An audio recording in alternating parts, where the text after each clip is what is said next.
Alright, fellas, here we're back in Pokemon Masters, and tomorrow we are going to be getting Dranalza, whatever the fuck, Drasna and Dragalge's release, right? They're a new Spotlight Sync pair, and we're going to be seeing, should you summon for them or not?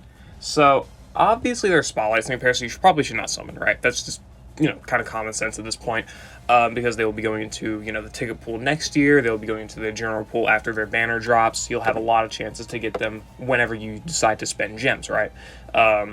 Only exception being if you are one of the big gem savers that never spend a gem a day in your life.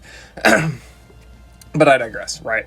So, this sync pair, I would say, is definitely not worth the paid gems for the tiered scout you can get, because for 7,500 paid gems, you can pick up a copy of that new Spotlight unit.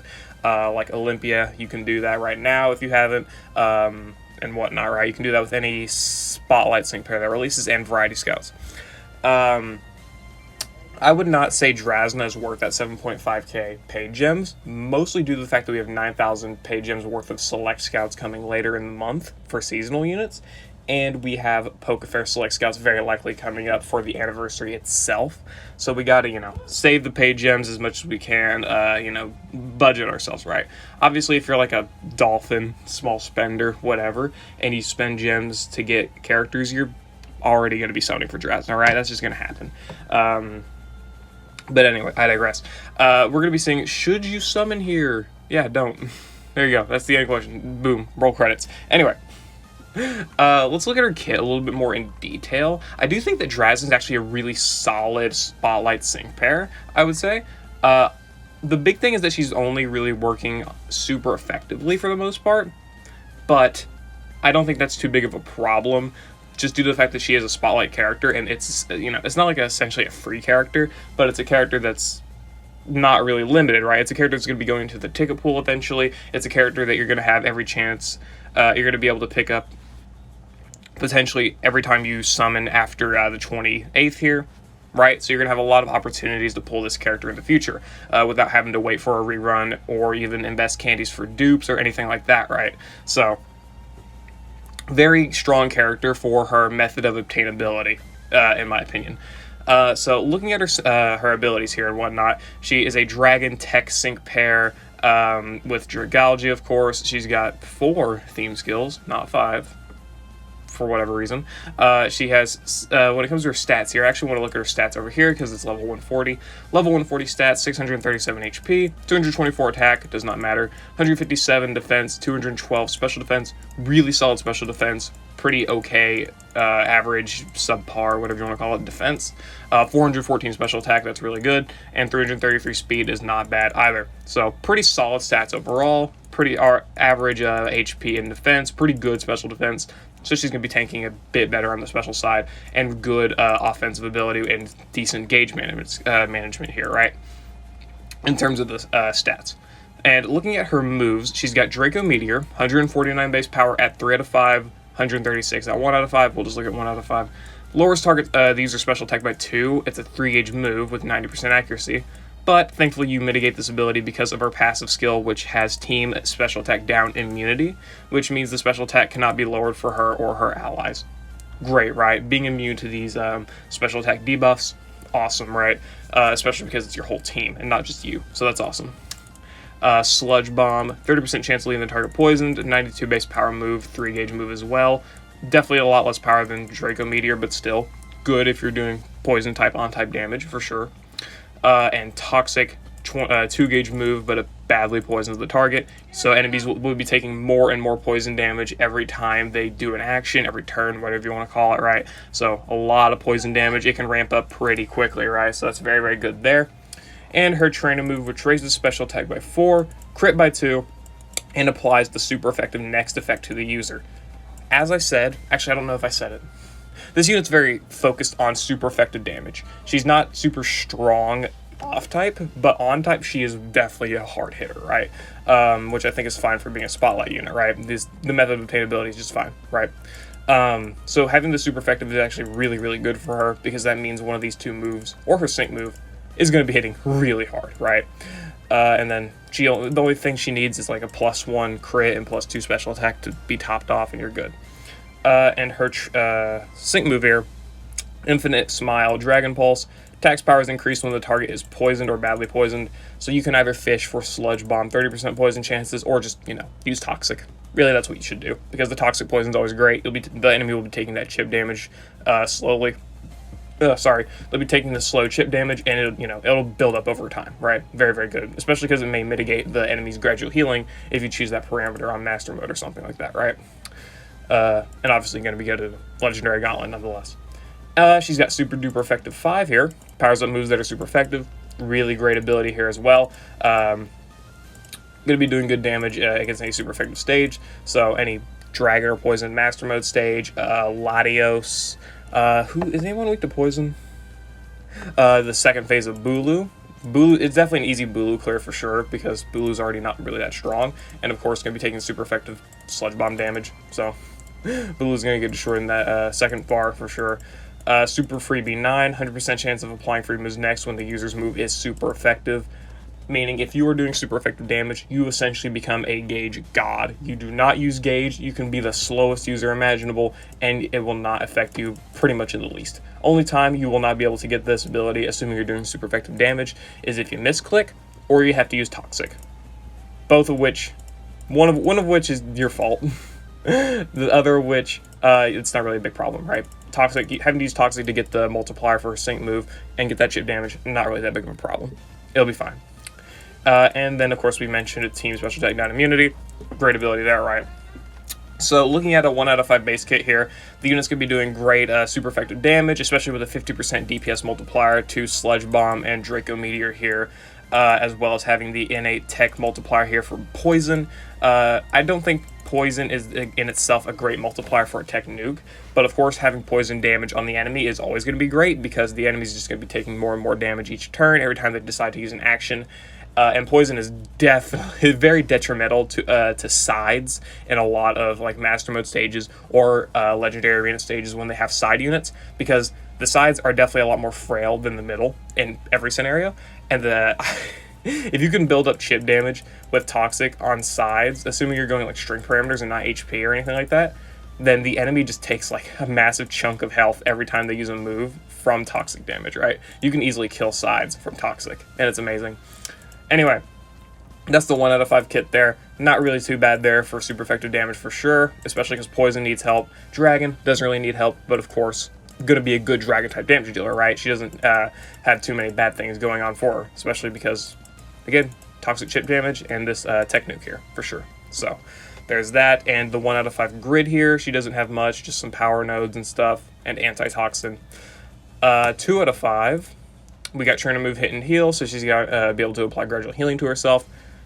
Solid enough ability, I guess. Nothing crazy, but hey, there you go. You got yourself that gradual healing, so you can heal up some damage. Heal up some damage that the enemy may hit you with, like AoE moves or something. You can go ahead and do that. Move gauge refresh on your moves here. That's not bad. But of course, she does have the free moves next, so this doesn't really matter too much. This may be able to help out your allies with their gauge problems, though, so sure, might as well pick them up if you have her 2 out of 5. Who cares? Treatment of NPR, this can also be pretty solid to top off your crit, special attack, and give you another super effective next. Hey, might as well go for it. Like, go for this, go for Draco Meteor, Sludge Bomb, whatever you want to do, and go for this again, and boom, you're topped off, and you got a super effective next prepared. Not bad. Here's another Toxic Move Gauge refresh, because why not, I guess. And then that's it. Quick here, I guess, for getting rid of status changes whenever they, happen to you, right? Overall, not really too crazy of a 2 out of 5. Nothing crazy here. But 3 out of 5, of course, is going to carry the most stuff. Trainer Move, Brain Gain 9, +1 special moves next when using the Trainer Move. Put this in conjunction with her Trainer Move NPR, and you can potentially get some pretty strong stuff here. Get the topped off crit, or the max crit, max special attack, super effective next, +1 or +2 special moves next. That can be a pretty strong next move, right? So you can definitely work around that. Sharp Entry 1, max your crit, so you don't have to go for the Trainer Move NPR. You can just live with your +4 special attack. That's fine. Definitely not a bad idea. And you don't have to bring a crit support, right? So this works for sure as well. Sharp Entry 1, not a bad ability. Hit poisoned opponent stat down 9. Randomly lowers one of the enemy stats by 1 whenever attacking them when they're poisoned. So you can do a little bit of debuffing. Nothing really too crazy. I would say this is probably good for like Latias or any enemy with fluid fortification. This ability is not too bad here, but otherwise I would probably just steer clear of this. You don't really need it in most scenarios. Toxic Bogo, also don't really need that. Gauge is not ever going to be that bad, right? Come on. Probably not anyway. Virtual Intoxing for 50% sync move multiplier, which is great. Trainer move, or Toxic Ramp Up, not Trainer move Ramp Up. So if you want to get your maxed out special attack, you can use Toxic Ramp Up here and grab that. Not really the worst idea either, because you may have to pick it up in order to actually get to the sync move node. Or you could do this. I like this idea a little bit better. Yeah, I like that a little bit better. Nah, you can go for this, sure. Anyway, obviously sync nodes as well, of course, I should have mentioned that. Adrenaline 1, great ability for sync countdown for sure. After using your sync move, you'll get that -1 sync countdown, meaning assuming you don't miss any cues or the enemy doesn't have any form of sync countdown, then you can, get your second sync move in before they get their first one in. Going to be really, really good, of course, in the stadium. Adrenaline 1 is already an amazing ability. You can also give her a lucky skill for like Adrenaline 2 or Adrenaline 1 here, so you can have a total combined Adrenaline 2, which can be, very, very strong there as well. And Toxic Power 3 here for a 30% damage multiplier, right, for your enemy whenever they're poisoned, right? I'm out of the loop right now. I spent like 25 minutes out of the recording session. Anyway, so that's the overall like 3 out of 5 grid there. For the most part, I think. Yeah, for the most part, this is pretty much it for the grid here. She does have some pretty useful stuff at 3 out of 5. Nothing really crazy at 2 out of 5. Other than like Trainer Move NPR, and that's about it. But at 3 out of 5, she gains access to all of her nuking-based abilities here, and this entire bottom row of stuff here is really, really solid as well. 30% DPS multiplier here to go on top of your Super Duper Effective 5, 50% Sync multiplier to go on top of your innate nuke here, 2 Sync nodes, of course, Toxic Ramp Up to max out your special attack, Adrenaline 1 to get you that Sync countdown, which is also great as well, right? So most of the stuff is down here, but you can, of course, go for like Trainer Move Brain Gain 9, the Sharp Entry 1, or some, other stuff depending on what you're fighting. Like, again, this ability here is probably pretty good for Latias. But anyway, I digress. That is pretty much it for Drasna's abilities here. She's a pretty solid dragon and poison type damage dealer for sure, especially when put next to, crazy partners like Sigma Suit Brendan would be a great partner for this unit. For special defense drops, special attack buffs, pretty decent gauge efficiency, that type of stuff, right? Fall Iris would be a pretty good secondary damage dealer and poison zone applier here for her sludge bombs. Oleana would be great to set AoE poison as well. That would be awesome as well, right? As well as having poison rebuff. So you got yourselves quite a few good partners here to run with Drasna. And even then, without these like really crazy partners, she can probably still get easy work done in against super effective stages, right? Poison Week or Dragon Week Master Mode for the Champion Stadium, very, very easy there, assuming they're not, Wise Entry or something like that. Legendary Arena, she can definitely defeat a decent few, like Latios for sure. Latios is probably going to go down with this ability here as well. Tapu Bulu is going to be easily defeated. Some of these Legendary Arenas can definitely get defeated pretty easily by Drasna, so that's not really too much of a problem. Anyway, yeah, that was the overview for Drasna here. That was the should you summon as well, or summon or skip, whatever you want to call it. Again, don't recommend summoning. She's a spotlight unit. She's probably worse overall, well, definitely worse overall than Olympia, in my opinion. Not bad, of course, but worse overall compared to how good Olympia is. And I wouldn't even recommend using the paid gems to pick her up on the tiered scout. Just save your paid gems for the seasonal scout. A lot more worth it, right? A lot more worth your gems. You get 3 limited units instead of 1 for a little bit more cost, 1,500 extra gems. And even if you don't want to spend the same amount of gems, for 6,000 gems, you get 2 limited units instead of 1 for 7,500, right? Anyway, yeah, I'm glad Drasna's in the game. I'm glad we're getting more spotlight units, especially, for a region like Kalos who doesn't have many free, well, they have pretty solid free options, like, for the 4 stars anyway, from the general pool. But, when it comes to, like, general pool 5 stars, nothing, they had 3. That was it. But that was, yeah, whatever. I'm glad we have more now, so we can be, we can be excited for that. But anyway, yeah, I'm going to end the video there, guys. I hope you all enjoyed. Let me know what you think about Drasna and Dragalge down in the comments below. Let me know if you're going to be summoning for them or not. Again, I don't recommend to, but, your decision. And yeah, I'll see you all later.